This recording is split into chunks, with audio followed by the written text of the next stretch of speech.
आइए चलते हैं हम लोग अपनी दुनिया में। जैसा कि आप लोगों को पता होगा एक महामैराथन का अनाउंसमेंट हुआ है 39 घंटे का। ठीक है, 39 घंटे का क्या शेड्यूल है वो भी हम आपको बता देंगे। वो वाला पीपीटी भी ले आना, पीपीटी भी ले आना। उसका एक वीडियो हम स्पेशल बना दिए हैं 22 तारीख, 23 तारीख और 24 तारीख। ठीक है, 3 दिन का महामैराथन है। 13 13 13 13 तिया 39। एक दिन फिजिक्स, एक दिन केमिस्ट्री, एक दिन बायो। 3 घंटा 3 घंटा 3 घंटा, 3 तिया 9 घंटा। ठीक है, और 3 घंटा 3 घंटा 3 घंटा 3 दिन रीजनिंग, 3 दिन मैथ, और 4 घंटा 4 घंटा 4 घंटा करंट अफेयर्स। 4 तिया 12 घंटा। ठीक है, उस हिसाब से डिवाइड किए हैं ताकि एक दिन में कंप्लीट फिजिक्स का तुमको स्पेशल नोट्स हम हाईलाइट कर दिए हैं सारा। एसके जा सामान्य विज्ञान का उसको छटवा भी दिए हैं, वो तुमको कल मिल भी जाएगा। जो इंपॉर्टेंट है, जो एकदम फालतू नहीं है और रिवीजन करने के लिए भी बनेगा, और हम भी रिवीजन तुमको 3 घंटा में ई पार से ऊपर करवा देंगे। ठीक है, तो मिलेंगे हम लोग उसके लिए 22 23 24 को। क्या टाइम है, क्या शेड्यूल है, वो भी हम आपको बता देंगे। आ जाइए इधर। हाँ, अच्छा आओ ना इधर, फिर बतियाते हैं। परछाई छाया के निरीक्षण करने के लिए, अरे इधर आ जाओ ना यार, कर देंगे। परछाई छाया के निरीक्षण के लिए निम्नलिखित में से कौन सा हमेशा आवश्यक नहीं है? बताओ। स्क्रीन जरूरी है, प्रकाश का स्रोत जरूरी है, अपारदर्शी वस्तु जरूरी है, लेकिन सूरज हमेशा जरूरी नहीं है। बल्ब से भी छाया बनता है, लेकिन बताओ छाया बनने के लिए पारदर्शी माध्यम का होना, अपारदर्शी माध्यम का होना जरूरी है। स्क्रीन जकरा पे बनेगा उसका होना जरूरी है। प्रकाश का स्रोत कुछ भी हो सकता है, बल्ब हो, ट्यूबलाइट हो, सूरज हो, कुछ भी हो सकता है, लेकिन जरूरी है कि छाया बनेगा तो हमेशा सूरज ही रहेगा, है नहीं? तो बताओ आंसर क्या हो जाएगा। एक ऐसे ही क्वेश्चन आता है कि ईंधन ना आग लगने के लिए क्या जरूरी है?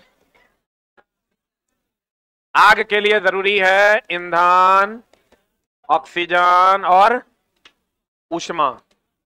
आज सूरज का क्वेश्चन एकदम चला, ध्यान में रखना। कितना देर में आता है? 8 मिनट 20 सेकंड। 8 minute 20 second. अब बड़ा दिखता है, कल भी बताए थे, किसके कारण? अपवर्तन के कारण। लाल दिखता है किसके कारण? प्रकीर्णन के कारण। और लाल दिखता है किसके कारण? प्रकीर्णन के कारण। बड़ा दिखता है किसके कारण? अपवर्तन के कारण। सूरज में नाभिकीय संलयन की विखंडन, सूरज में होता है नाभिकीय संलयन। सूरज में क्या होता है दोस्त मेरे? सूर्य में होता है नाभिकीय संलयन। सूर्य में ईंधन के रूप में हम लोग किसका उपयोग करते हैं? हाइड्रोजन का। उत्पाद के रूप में किसका उपयोग करते हैं? किसका? हीलियम का।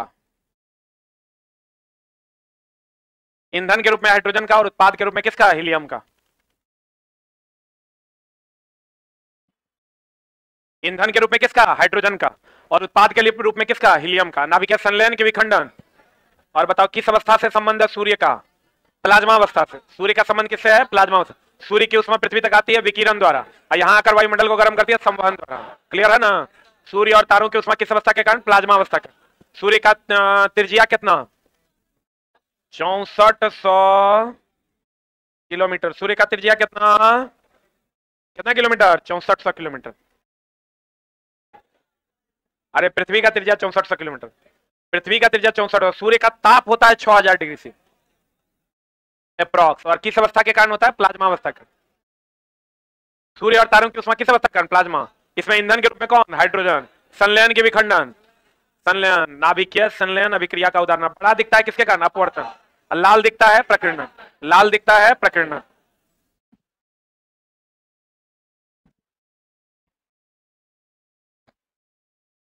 अगला एक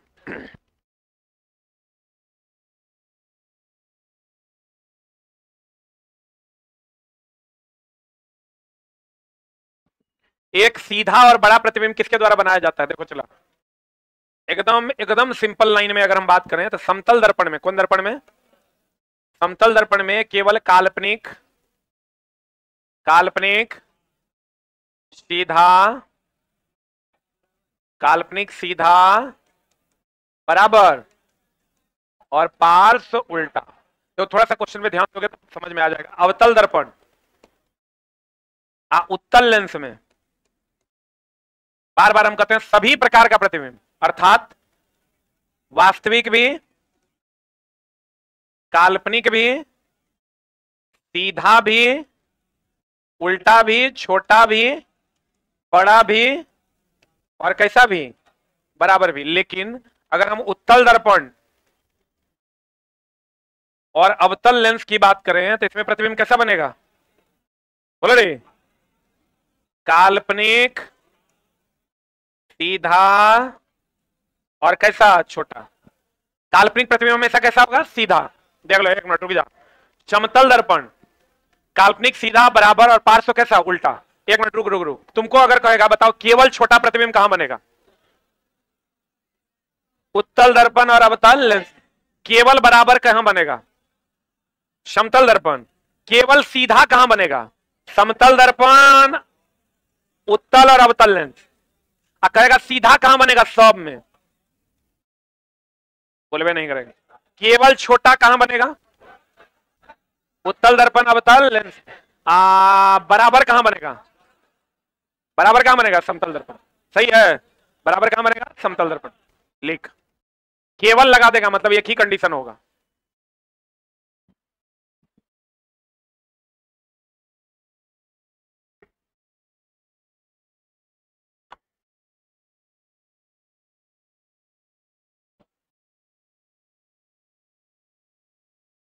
हो गया,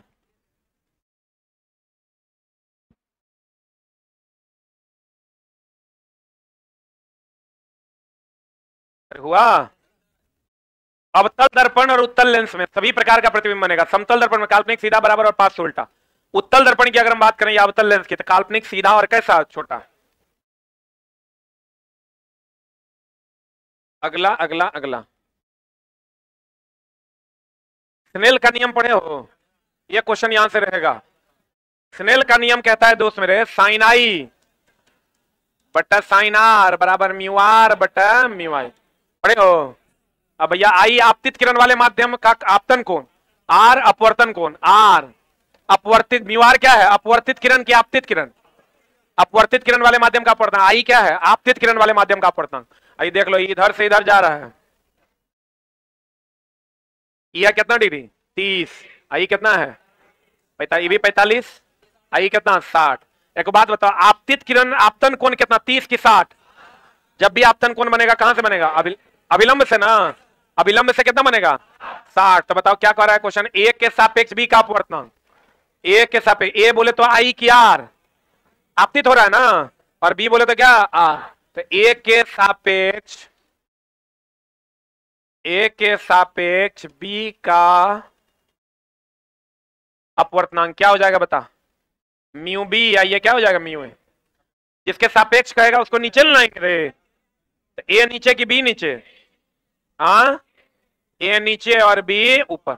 ए के सापेक्ष बी का अपवर्तनांक, ए नीचे की बी नीचे, कौन नीचे, ए नीचे। अब बताओ म्यू बी बटा म्यू ए, इसको हम लिख सकते हैं म्यू बी, बी बी बोले तो आर की आई, इसको लिखेंगे साइन, साइन ऑफ ए बटा साइन ऑफ बी, उल्टा ना होता है हो।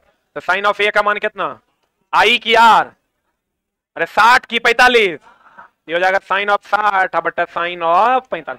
जरा सा गड़बड़ करोगे ना तो उल्टा हो जाएगा, आंसर वही आ जाएगा। एक बार रुक ना रही, सब लिखते लिखते तो तबाह है, अभी पहले समझ लो तब लिखना। ए के सापेक्ष बी का हमको पता, साइन आई बटा साइन आर बराबर म्यू आर बटा म्यू आई, साइन आई बटा साइन आर बराबर म्यू आर बटा म्यू आई। ए के सापेक्ष बी का अपवर्तनांक, जिसके सापेक्ष कहेगा उसको कहां लाएंगे, नीचे। यहाँ म्यू बी है, यहाँ क्या हो जाएगा, म्यू ए।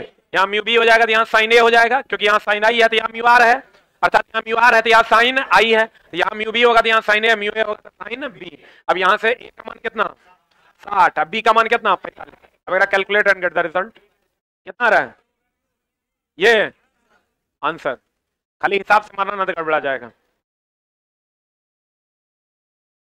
साइन आई बटा साइन आर बराबर म्यू आर बटा म्यू आई, साइन आई बटा साइन आर बराबर म्यू आर बटा म्यू आई।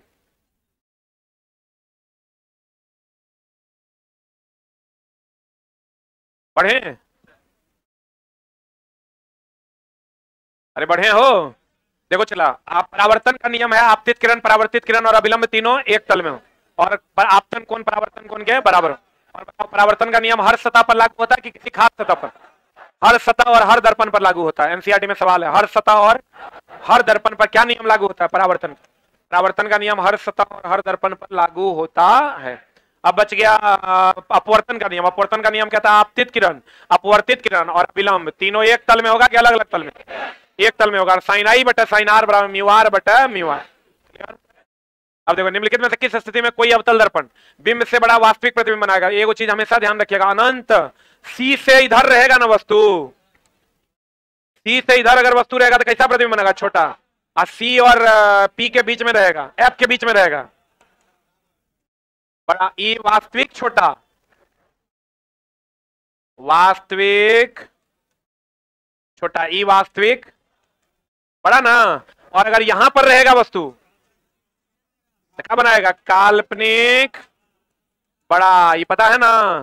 देखो अगर यहां पर अनंत, अनंत सेंटर फोकस अनंत और सी के बीच में रहेगा, सी पर रहेगा, सी पर रहेगा वास्तविक बराबर ना हो। देखो अनंत और सी के बीच रहेगा वास्तविक छोटा, सेंटर पे रहेगा वास्तविक बराबर, और सी और एफ के बीच रहेगा वास्तविक बड़ा, इधर एफ और पी के बीच में रहेगा पीछे। आंसर बता। वास्तविक बड़ा और वास्तविक, बड़ा और वास्तविक तो यही ना होगा। किसके किसके बीच? सी और एफ के बीच। आंसर बता। सी फोकस और वक्रता केंद्र के बीच होगा। बताओ अनंत पर और काल्पनिक प्रतिबिंब को हम पर्दे पर उतार सकते हैं? उतार सकते हैं। अनंत पर बनने वाला प्रतिबिंब और काल्पनिक प्रतिबिंब को हम पर्दे पर उतार नहीं सकते। पर्दे पर केवल किसको उतार सकते हैं? वास्तविक। पर्दे पर किसको उतार सकते हैं? वास्तविक। अनंत पर बनने वाला प्रतिबिंब और काल्पनिक बनने वाला प्रतिबिंब को हम पर्दे पर उतार नहीं सकते। अगला हम बोले थे दोस्त मेरे, जकरा में ओ लगा हुआ रहेगा। क्या लगा हुआ रहेगा? ओ लगा हुआ होगा। द फोकस दूरी निगेटिव के पॉजिटिव, द पावर भी ना निगेटिव। अरे बोलो। अब वक्रता त्रिज्या भी ना निगेटिव, क्योंकि एफ बराबर आर बाई टू, अब पी बराबर 1 बाई एफ। एफ निगेटिव तो पी भी निगेटिव, आर भी निगेटिव। और ओ बोले तो अवतल दर्पण या अवतल लेंस। एक होता है ऊ। उत्तल दर्पण बोले तो फोकस क्या होगा? पॉजिटिव। पावर क्या होगा? पॉजिटिव। और त्रिज्या भी क्या होगा? पॉजिटिव। चाहे वो उत्तल दर्पण हो या उत्तल लेंस हो। अ का मतलब होता है निगेटिव, जो अमान्य, जो मान्य नहीं है। अमान्य जो मान्य नहीं है।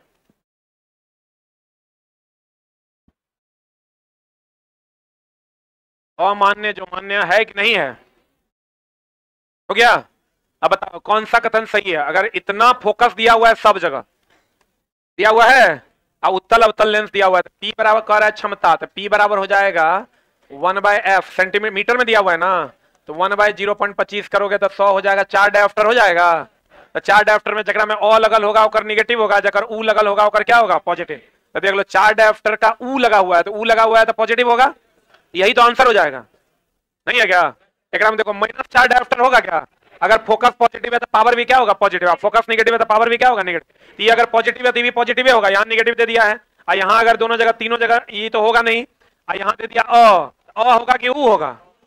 अरे पॉजिटिव है तो क्या होगा? ऊ होगा। पता नहीं बुझा रहा है कि नहीं? पॉजिटिव होगा तो क्या होगा? ऊ। और निगेटिव होगा तो क्या होगा? अ। आंसर बता। ए इज द राइट आंसर। पढ़े?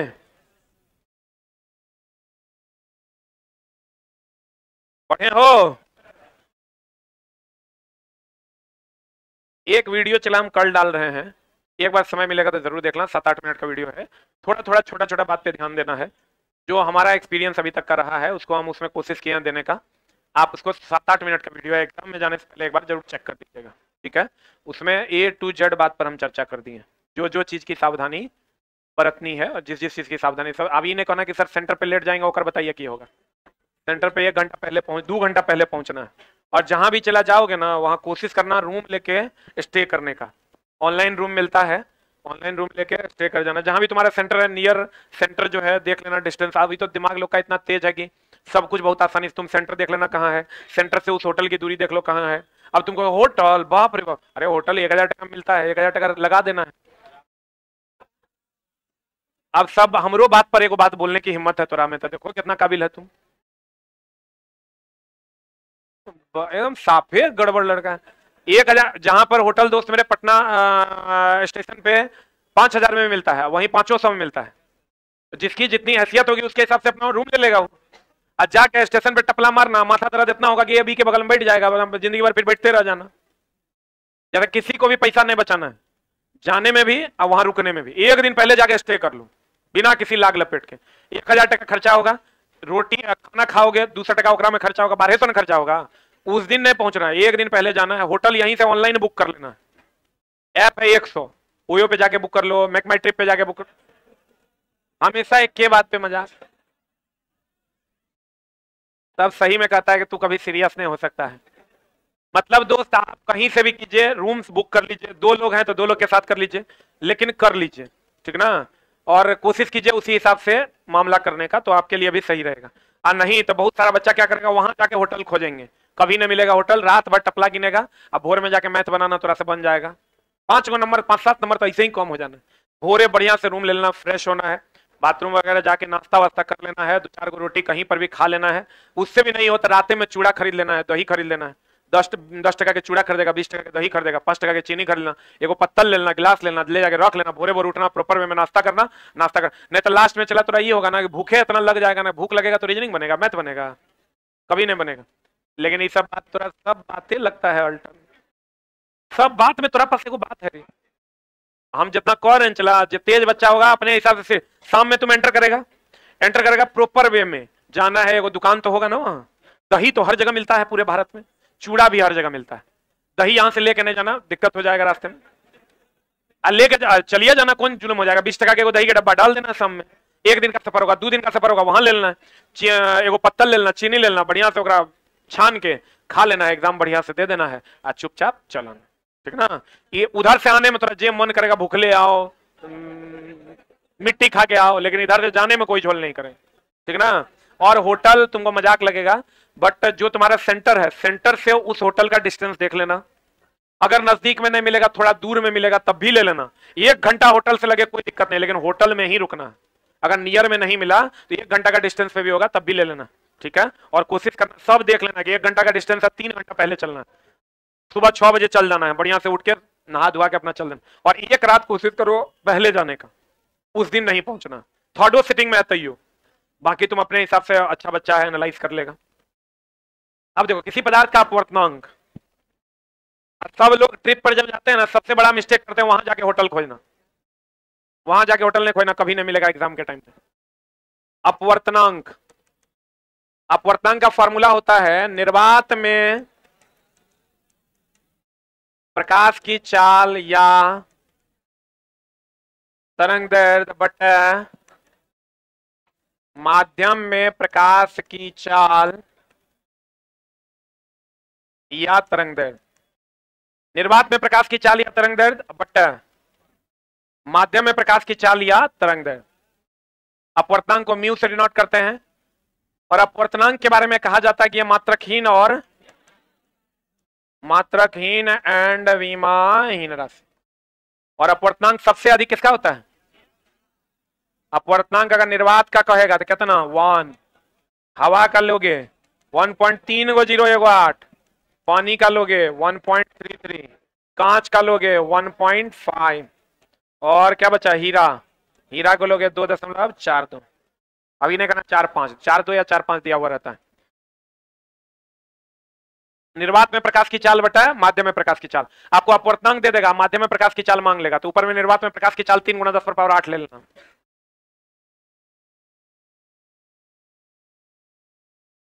हो गया। मात्रकहीन और विमाहीन राशि है। फॉर्मूला क्या होता है? निर्वात में प्रकाश की चाल का फॉर्मूला क्या होगा? 3 × 10⁸ 8। बट्टा माध्यम में प्रकाश की चाल तुमको कहेगा निकालने, अपवर्तनांक दिया हुआ रहता है। अधिकतर ये न्यूमेरिकल पूछता है। पढ़े? अरे पढ़े। निर्वात में प्रकाश की चाल बटा माध्यम में प्रकाश की चाल। अरे बढ़े। देखो एगो चीज और ध्यान रखना कि म्यू बराबर तो निर्वात में प्रकाश, म्यू सीधा याद रखो इसे, उस सबने ध्यान रखना है।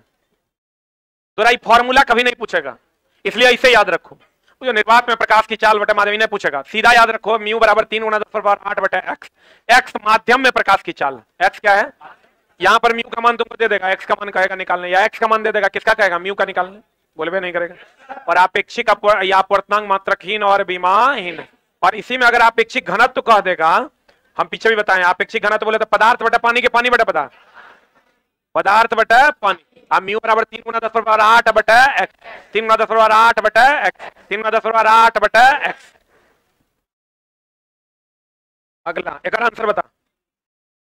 हवा डी नंबर सी डी होगा रे, पदार्थ बटा हवा कि हवा बटा पदार्थ। छोटा डी इतना बढ़िया से बता दिया तो यो कहता है सी का डी। अगला देखो, इसको कैसे लिखते हैं, साइन आई बटा साइन आर बराबर होता है म्यू आर बटा म्यू आई। इसी को म्यू भी लिखते हैं, इसी को कभी कभी देता है नियतांक। ये लॉ जो है ये स्नेल चचा का लॉ है। किसका लॉ है? Snell's law.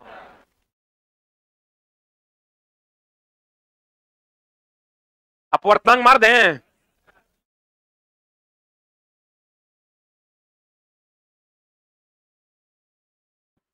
अपवर्तनांक मार दें, साइन आई बटा साइन आर बटा म्यू आई बराबर म्यू। अब म्यू को क्या कहते हैं? अपवर्तनांक। बताओ एक आंसर क्या होगा? एक गोलिया दर्पण द्वारा आवर्धन। ये चला देखो, हम कितना बार बोले हैं आवर्धन दो चीजों का होता है। किसका किसका? एगो दर्पण का, एगो किसका?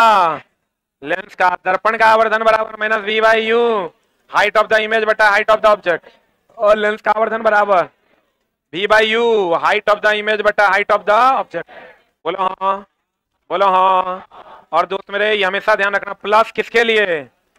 दोनों में। प्लस किसके लिए? वास्तविक के लिए। माइनस किसके लिए? माइनस किसके लिए? काल्पनिक के लिए। हाँ हाँ हाँ, अब सही है। और m का मान अगर दोनों में m का मान 1 से कम तो कैसा प्रतिबिंब? छोटा। और am का मान 1 से बड़ा, कैसा प्रतिबिंब? बड़ा। और m का मान 1 के बराबर, कैसा प्रतिबिंब? 1 के बराबर होगा तो कैसा प्रतिबिंब बनेगा? बराबर प्रतिबिंब बनेगा। m बराबर minus v by u, height of the image बटा height of the object. m बराबर v by u, height of the image बटा height of the object. m का मान 1 से कम तो छोटा, 1 से बड़ा तो बड़ा, 1 से बराबर तो बराबर। आप कहेगा इसका न्यूमेरिकल, इसका न्यूमेरिकल का हम अलग से क्लास लिए हुए हैं। और एक बार ना, कई एक बार, 2 से 3 बार पढ़ाए आवर्धन क्षमता का न्यूमेरिकल। अभी तो सिर्फ हम चला रिवीजन करवा रहे हैं।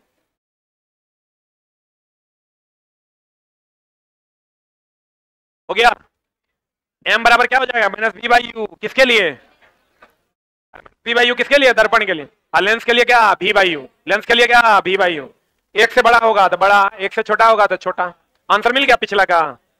अरे पिछला का आंसर b। अरे b किसी बट्टा ना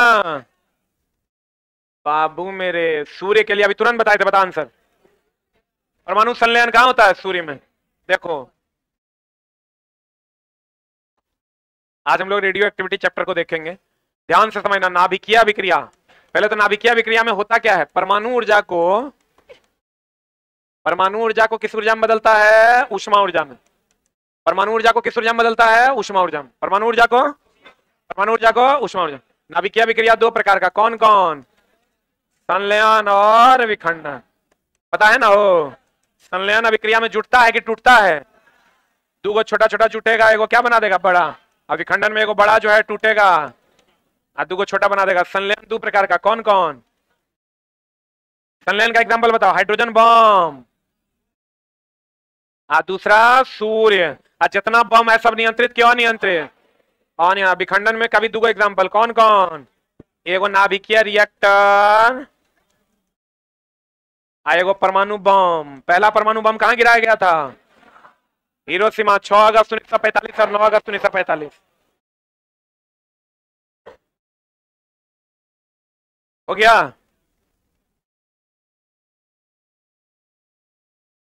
हाइड्रोजन बॉन्ड में संलयन, हाइड्रोजन बॉम्ब में क्या? संलयन। और सूर्य में भी क्या? संलयन। संलयन की ऊर्जा विखंडन का कितना गुना है? 1000 गुना। कितना गुना? संलयन में जाने की ज्यादा कि विखंडन में? संलयन में। कितना गुना? 1000 गुना। बोलो हाँ। ये क्वेश्चन चला, अभी से एक क्वेश्चन रहने की संभावना प्रबल है। मतलब अभी जो 5-7 को पढ़ाएंगे हम आगे, उसमें तो साफे चला थोड़ा सा रेलवे खेला कर देगा, तब ये कुछ होगा। ना तो हमको नहीं लगता है कि तुम्हारा एग्जाम अच्छा जाएगा जब 75 में 75 ने मारना।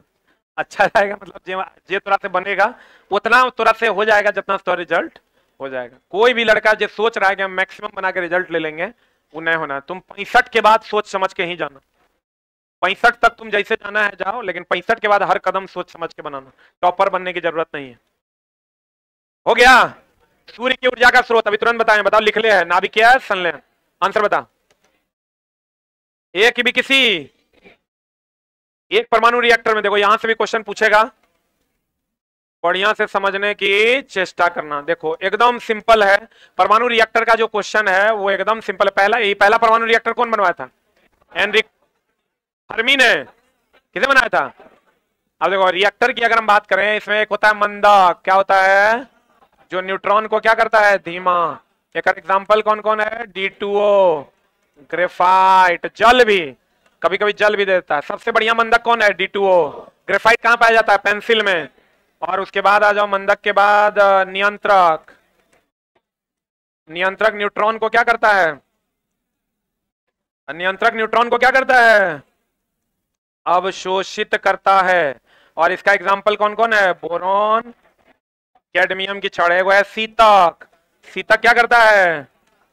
ठंडा करता। और एक एग्जाम्पल कौन कौन है? सोडियम और पोटेशियम।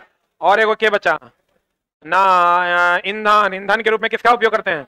यूरेनियम। नाभिकीय रिएक्टर, नाभिकीय अभिक्रिया में अंतिम उत्पाद क्या होता है? सीसा। किसका होना अनिवार्य है? जर्कोनियम का। नाभिकीय रिएक्टर में जर्कोनियम का होना अनिवार्य है। और नाभिकीय रिएक्टर संलयन की विखंडन। अभिखंडन में नियंत्रित, विखंडन के अनियंत्रित। अनियंत्रित अगर काम है नियंत्रक का नियंत्रित कर देना। न्यूट्रॉन को ट्रिगर कहते हैं। न्यूट्रॉन को क्या कहते हैं? सबसे अच्छा रिएक्टर का मंदक कौन है? D2O। जब D2O यूज करते हैं तो उसको हम लोग कहते हैं स्विमिंग पूल रिएक्टर। जब ग्रेफाइट यूज करते हैं उसको कहते हैं परमाणु पाइल रिएक्टर। नियंत्रक का काम है न्यूट्रॉन को क्या करना? अवशोषित करना। नियंत्रक का काम है न्यूट्रॉन को अवशोषित करना। मंदक का काम है न्यूट्रॉन को क्या करना? धीमा करना।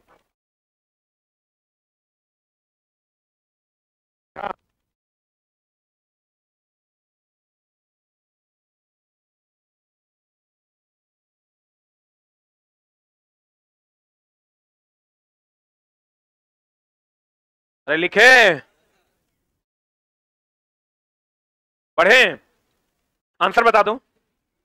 अरे आंसर बताओ। परमाणु रिएक्टर में नियंत्रित रॉड का क्या कार्य है? B number. न्यूट्रॉन को क्या करना? अवशोषित करना। अल्फा बीटा गामा एकदम चला याद रखना है यहां से क्वेश्चंस। बताओ रेडियो सक्रियता की खोज कौन किया? Henry Becquerel. रेडियम और पोलिनियम की खोज मैडम क्यूरी। इसके लिए मैडम क्यूरी या पियर क्यूरी को नोबेल मिला। कितना में? 1903 में। रदरफोर्ड, बैक्वेरेल और क्यूरी तीनों रेडियो सक्रियता का मात्रक है। बोलो हाँ। आप भेदन क्षमता अगर कहेगा, भेदन क्षमता गामा का, बीटा का, अल्फा का। अब बाद बाकी कुछ भी पूछेगा, सबसे ज्यादा अल्फा, उससे कम बीटा और सबसे कम गामा।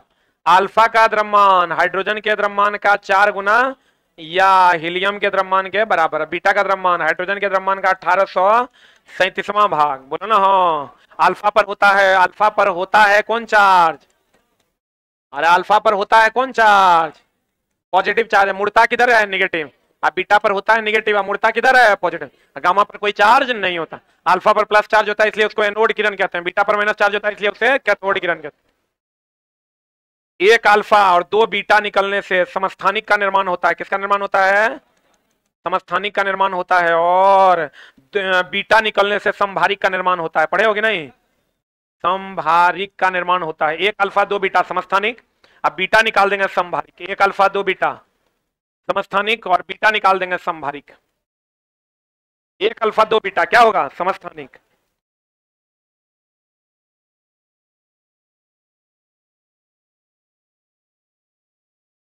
एक अल्फा 2 बीटा होगा तो क्या होगा? समस्थानिक। खाली बीटा निकालेंगे क्या बनेगा? समभारिक। पढ़े? भेदन क्षमता सबसे ज्यादा किसका? गामा। गामा का उपयोग कहां करते हैं? कैंसर के उपचार में। गामा का तरंग दैर्ध्य सबसे कम, भेदन क्षमता सबसे ज्यादा। गामा का खाली तरंग दैर्ध्य सबसे कम, बाद बाकी कुछ भी पूछेगा गामा का सबसे ज्यादा। बोलो बढ़िया रे। कार्बन तिथि निर्धारण के लिए कार्बन 14 ना। कार्बन 12 का उपयोग क्या चीज के लिए? केवल कार्बन 6 14 का उपयोग करते हैं। 6 12 का उपयोग द्रव्यमान निकालने के लिए। किसी का भी द्रव्यमान निकालने के लिए, एटॉमिक मास यूनिट ज्ञात करने के लिए हम लोग किसका उपयोग करते हैं? कार्बन 12। सोडियम रक्त का धक्का, आर्सेनिक ब्रेन ट्यूमर, आयोडीन घेगा, आयरन एनीमिया, यूरेनियम नाभिकीय रिएक्टर। बोलो रे, पता है नहीं सब? परमाणु विखंडन की प्रक्रिया में क्या होता है? बता क्या होता है? सबको बता। परमाणु विखंडन होगा, बड़ा छोटा छोटा में बदलेगा ना। अब बताओ तो वहां क्या बोलते हैं, कहाँ हिरोशिमा पर यूरेनियम था कि प्लूटोनियम? यूरेनियम। नागासाकी पर प्लूटोनियम। हम लोग जो बनाए थे उसका नाम था मुस्कुराते बुद्धा। हिरोशिमा पर गिराया गया था लिटिल बॉय, और नागासाकी पर गिराया गया था फैट मैन। Fat man. परमाणु विखंडन की प्रक्रिया में क्या होता है? एक भारी नाभिक का उपखंड में बदलता है, सही है? उसी में सब आएगा। और रखो एक चला, एक आवश्यक 2 सूचनाएं हैं, लगाओ, कृपया ध्यान दें।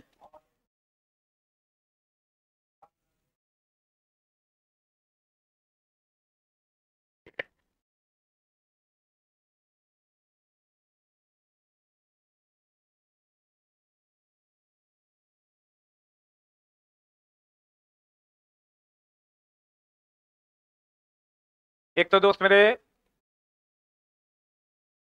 करंट अफेयर्स की सिर्फ रेलवे के लिए, क्योंकि मार्केट में जो अभी जो किताबें हैं वो रेलवे एसएससी सबको ध्यान में रख के कॉमन किताब बनता है।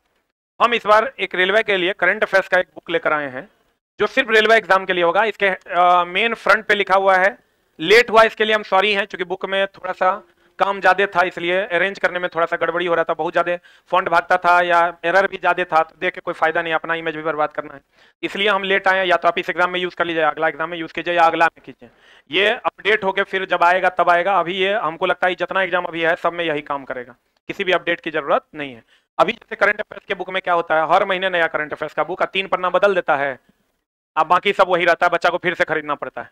ठीक है, तो ये अभी से एग्जाम तक आपको कुछ नहीं लेना है। आप कहिएगा ये बुक क्यों लेंगे? ये सिर्फ और सिर्फ रेलवे को ध्यान में रखते हुए बनाया गया, ताकि बच्चा को कम नंबर का पूछेगा, कम में पढ़ के होकर काम हो, अगर एक आध को क्वेश्चन छूट जाए तो छूट जाए, लेकिन बहुत ज्यादा पढ़ने की जरूरत ना पड़े। तो इसमें हम लिख दिया केवल रेलवे परीक्षाओं के लिए करंट अफेयर्स का ये बुक है। जनवरी 2024 से लेकर अक्टूबर 2024 तक का सब कुछ संग्रहित कर दिया गया है। ठीक है, जिसमें आपको आगामी रेलवे सभी परीक्षाओं के लिए होगा। वस्तुनिष्ठ प्रश्न भी इसमें 1000 प्लस डाल दिए गए हैं, 1000 प्लस ऑब्जेक्टिव क्वेश्चन भी है जिसको आप लगा पाओगे। और ये करंट अफेयर्स थोड़ा सा इस बार अलग अंदाज में बना है। इस टाइप का करंट अफेयर्स आपको मिलेगा, कंप्लीट अलग है, पैराग्राफ राइटिंग नहीं मिलेगा, कंप्लीट टेबल के रूप में मिलेगा, वन लाइनर अरेंज वे में मिलेगा। आप मेरे हाथ में भी देखिएगा तो आपको पता चल जाएगा। ठीक है, हम जब भी बच्चों को कहते थे, बच्चों को यही कहते थे कि चला जब भी पढ़ो वन लाइनर करंट अफेयर्स पढ़ो, ताकि तुमको पढ़ने में भी आसानी हो, अब उतने पढ़ो जितना स्तर। देखो करंट अफेयर्स 3 टाइप का, हम हमेशा बच्चों को बताते हैं 3 टाइप क्या है। ये हमको भी वो गुरुजी से डिस्कशन हुआ था तो बताया करते थे, अभी बेचारे नहीं रहे, मनोज सर, कैंसर हो गया उनको, लेकिन करंट अफेयर्स पे बहुत बढ़िया पकड़ था। उनका कहना यह था कि सर करंट अफेयर्स 3 टाइप का, एक टाइप वो जो सबसे बनेगा, जैसे देश के गृह मंत्री कौन है, ये सबसे बनेगा, रेलवे मिनिस्टर कौन है, ये सबसे बनेगा। एक टाइप वो जो पढ़ के बनेगा, एक टाइप वो जो केकरो से नहीं बनेगा। जैसे मुंबई का चेयरमैन कौन है, मुंबई का मेयर कौन है, अब ये केकरो से नहीं बनेगा, क्योंकि वो कोई नहीं पढ़ सकता है। एक जो सबसे बनेगा कि हमारे देश का चीफ मिनिस्टर कौन है, हमारे राज्य का चीफ मिनिस्टर कौन है, फलना राज्य का चीफ मिनिस्टर कौन है, या उसका कार्यकाल क्या होता है, सब सबसे बनेगा। एक जो पढ़ के बनेगा, तो जो पढ़ के बनेगा उसको तुमको पढ़ना पड़ेगा। और एक एक दो दो नंबर चला हर एग्जाम में, बहुत इंपॉर्टेंट है। तुम्हारा ग्रेजुएशन नहीं है कि पास करने के लिए ले लोगे। हम अपने हिसाब से कोशिश जो किए हैं उसके हिसाब से जो भी मामला होगा, ये तो उसका दे दिया, एक ये झलक है, और इसका आप कोई भी पेज पलटिएगा तो आपको उसी हिसाब से मिलेगा, है ना। कोई भी पेज आप पलट दीजिए तो आपको उसी हिसाब से कंटेंट मिलेगा, जो पढ़ने में एकदम आसान होगा। और कंटेंट इसका मुश्किल से 60 पेज में ही है, इतना में कंटेंट है, और इसके बाद ऑब्जेक्टिव है। यहां पर जाओगे, इतना में कंटेंट है और इतना में ऑब्जेक्टिव है। ऑब्जेक्टिव के पीछे आंसर दिया गया है यहां, ताकि आप कंटेंट को पढ़ लें, ऑब्जेक्टिव लगाएं, और वही आंसर ना रहे, एक बार लगा के चेक कर लें, आप पीछे से मिला लें। क्लियर? तो उम्मीद करते हैं कि लगभग हमको इसमें 1000 क्वेश्चन दिए हैं, और थ्योरी भी बहुत ज्यादा नहीं दिया गया कि एक क्वेश्चन छूट जाए तो छूट जाए, लेकिन बाकी क्वेश्चन बन जाए, और बहुत ज्यादा पढ़ने की आवश्यकता नहीं हो। पूरा का पूरा किताब आपको इसी फॉर्मेट में मिलेगा, कहीं पर भी पैराग्राफ राइटिंग नहीं है। ठीक है, और लगभग एरर फ्री आपको मिलेगा, अभी तक का अपडेट किया हुआ है। और ये किताब आपको 50 रुपए में मार्केट में उपलब्ध है। ठीक है, आज से 50% में आपको हर जगह पटना में मिलेगा कल से, और कल शाम से ही आपके नजदीकी शहर में उपलब्ध होगा। और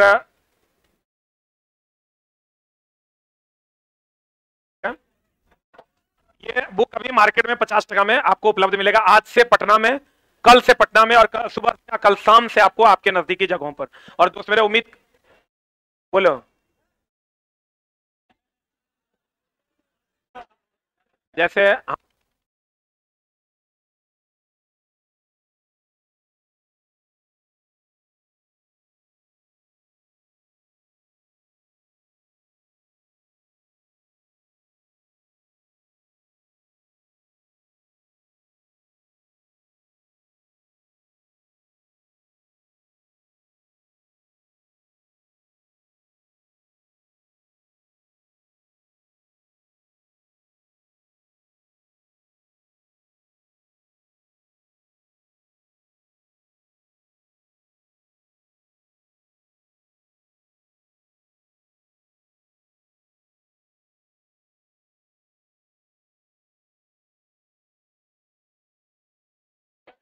अच्छा चला, तो एक बार ईमानदारी से बता, हम मेरे लिए संभव जो हो पा रहा है हम कोशिश कर रहे हैं कर देने का, कि उतना तुम पढ़ लो जितना स्तर काम हो जाए। अगर ना भी हो, एक आध क्वेश्चन नहीं भी बने, तो तुमको अभी बहुत ज्यादा पढ़ने की जरूरत। अभी तुम ही टेंशन में है कि सर सारा एग्जाम है, करंट अफेयर्स पढ़े तो क्या पढ़े।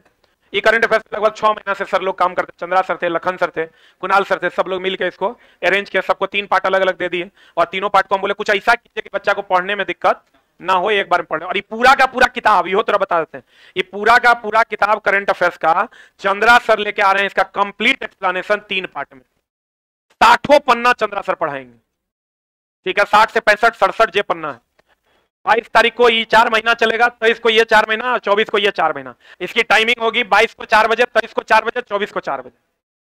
क्लियर है? 22, 23, 24 ऑफलाइन में भी अलाउड होगा, पढ़ो ना, कोई दिक्कत नहीं। 22, 23, 24 और की करते हैं बता। अब जकर जकर एग्जाम है वो ऑनलाइन कर लेना। अरे जकर एग्जाम होगा ऑनलाइन कर लेना, जकर एग्जाम नहीं होगा ऑनलाइन ऑफलाइन सब जगह अलाउड होगा। तुम चलते फिरते किताब ले लोगे, बार बार रिवीजन भी कर लेना। पकड़ा गया तो ठीक है, 2 दिन में पढ़ के करंट अफेयर मारना संभव भी नहीं है। अगर पढ़ लो, तुम्हारा कुछ कुछ पढ़ा हुआ होगा, तब पढ़ोगे तो होगा। ये कहोगे कि नया नया अभी शुरू किया सर बताइए, तब तुमको ये किताब अगले एग्जाम में काम आएगा। आ जाओ इधर, अरे इधर आ जाओ, अगले में चले। अगला अगला अगला ये बना देगा। अरे बोलो एक आंसर करेक्ट किसके रूप में काम करता है बता दो। ऑक्सीकरण नाम सुने हो ना, यहां से चला एक क्वेश्चन रहेगा। ऑक्सीकरण, उपचयन, अपचायक, और क्या अवकारक, और क्या अवकरण, अपचयन, उपचायक, ऑक्सीकारक, यही ना। इसमें ऑक्सीजन जुटता है, हाइड्रोजन हटता है, इसमें ऑक्सीजन हटता है, हाइड्रोजन जुड़ता है। इसमें इलेक्ट्रॉन का क्या होता है, त्याग। इसमें इलेक्ट्रॉन का क्या होता है, ग्रहण ना। बोलो रे। अब देखो, जब भी पकड़ना ऑक्सीजन के हिसाब से पकड़ना। बताओ आंसर क्या होगा। H2O2 किस रूप में कार्य कर रहा है। H2O2 से ऑक्सीजन हट रहा है कि जुट रहा है, हट रहा है। हट रहा है वाला सीरीज में आंसर हो जाएगा। देखो क्या होगा, क्या होगा, ऑक्सीकारक इज द राइट आंसर। हम लास्ट टाइम में जितना हो सकेगा तुम्हारे अंदर कॉन्फिडेंस भरने की कोशिश कर रहे हैं, ताकि तुम एकदम कॉन्फिडेंस में लबालब होकर के आंसर को अटेम्प्ट करो। बढ़े, अरे बढ़े। ई भी बना देगा तुम। अरे बोलो ना रे। फर्स्ट ए का जितना भी तत्व है इसका +1, सेकेंड ए +2। अरे बोलो, ऑक्सीजन का -2, और 7th A fluorine, chlorine, bromine, iodine, astatine -1। K2Cr2 बना देगा। पूरे का ऑक्सीडेशन नंबर 0। हे लीना करो रब से फरियाद। 1 2 गुना 2 प्लस Cr का निकालना है 2x प्लस ऑक्सीजन का कितना -2, -2 गुना 7 बराबर 0। कितना हो जाएगा 6 is the right answer. 6 plus 6 के -6 जे आएगा से उत्तर हो जाएगा। बना देगा ना। यही 2 टाइप का सवाल पूछता है, लेकिन कथन निष्कर्ष वाला भी पूछेगा। बढ़िया से कथन पढ़ना, निष्कर्ष बढ़िया से पढ़ के आंसर मारना। जब से टेस्ट हो रहा है एलपी का, खाली कथन निष्कर्ष वाला सवाल बताएं। लास्ट टाइम में हम तुमको भारी भारी नहीं करना चाहते हैं, इसलिए नहीं देना। क्वेश्चन देगा चुपचाप पढ़ना, जैसे रीजनिंग में अटेम्प्ट करता वैसे अटेम्प्ट करना, क्वेश्चन बन जाएगा। पढ़े 15 का सी होगा।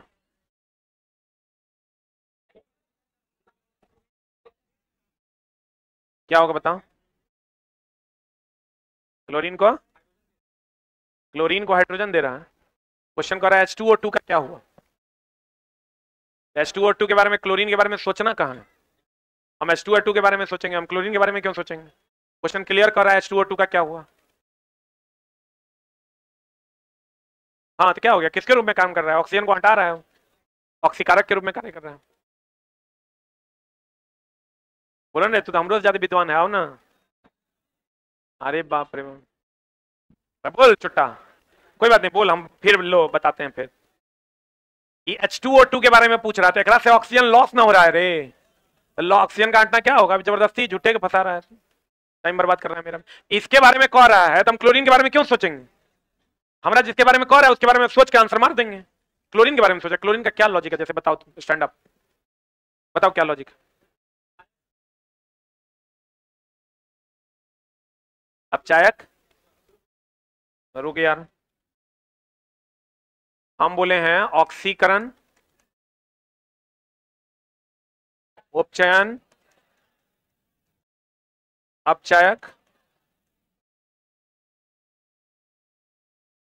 अपकरण,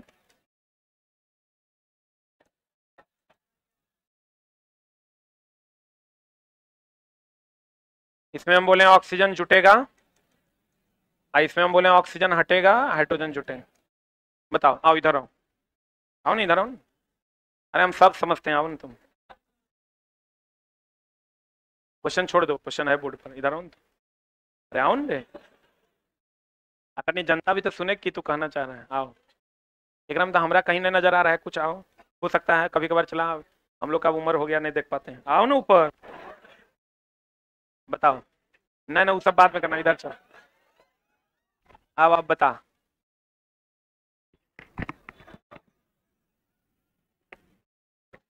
नहीं बोल पाएंगे सर। तो कैसे बोले? तोरा ऐसा तो भर दिन चलाते हैं।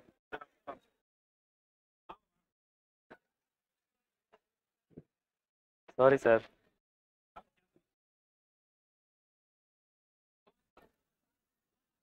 नहीं समझ पाए सर हम। तुम्हारा डाउट क्या है बताओ। सर मेरा सर डाउट है कि H2O2 यहाँ पे क्लोरीन को क्या बोलते हैं उसको, रिडक्शन कर रहा है, रिड्यूस, इसमें हाइड्रोजन को जोड़ दे रहा है, इसलिए अपचायक के रूप में काम कर रहा है। क्या कर रहा है? हाइड्रोजन जोड़ रहा है। हाँ, क्लोरीन को हाइड्रोजन दे रहा है, क्लोरीन को हाइड्रोजन दे रहा है। तो इसके बारे में रहा तो अपचायक का काम होता है दूसरों को हाइड्रोजन देना। ना, पूछ किसके बारे में रहा?